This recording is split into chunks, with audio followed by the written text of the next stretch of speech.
சீவக சிந்தாமணி பத்தி ஒரு சின்ன ரீகேப் இப்ப பார்க்கலாம். சீவக சிந்தாமணியை இயற்றியவர் யார் அப்படின்னா திருத்தக்க தேவர். அது நம்ம எல்லாத்துக்குமே தெரியும். சீவக சிந்தாமணியை இயற்றியவர் திருத்தக்க தேவர். அவர் எந்த நூற்றாண்டை சேர்ந்தவர் அப்படின்னா அவர் 10ஆம் நூற்றாண்டு அப்படின்னு சொல்றாங்க. சில பேர் 9வது நூற்றாண்டு அப்படின்னு சொல்றாங்க. ஸோ 2 ஆப்ஷன்ல எந்த ஆப்ஷன் கொடுக்குறாங்களோ அதை நம்ம சூஸ் பண்ணிக்கணும். அதுக்கடுத்து அவர் ஒரு சமண சமயத்தை சார்ந்தவர். இதுல மேக்ஸிமம் நிறைய பேருக்கு தெரியாத ஒரு விஷயம் என்ன தெரியுமா? ஜியு போப் திருத்தக்க தேவரை தமிழ் கவிஞர்களில் ஒரு இளவரசர் அப்படின்னு சொல்லியிருக்காராம். அதே மாதிரி திருத்தக்க தேவர் இயற்றிய மற்றொரு நூல் எது அப்படின்னா விருத்தம். உவேசா அவர்கள் பதிப்பித்த முதல் நூல் சீவக சிந்தாமணி தான். அதே மாதிரி விருத்தப்பாக்களால் இயற்றப்பட்ட முதல் நூலும் சீவக சிந்தாமணி தான். அதுக்கடுத்து இந்த சீவக சிந்தாமணியை திருத்தக்க தேவர் வெறும் 8 நாள்ல இயற்றியிருக்காரு. அதுக்கு உரை எழுதியிருக்கவர் நச்சினார்க்கினியர். இவரை எப்படி சொல்லுவாங்கன்னா உச்சி மேற்கோள் நச்சினார்க்கினியர் அப்படின்னு சொல்லுவாங்க. இதுக்கு 2 தடவை அவர் உரை எழுதியிருக்காரு.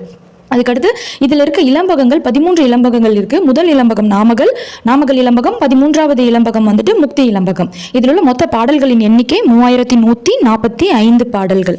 இதெல்லாமே உங்களுக்கு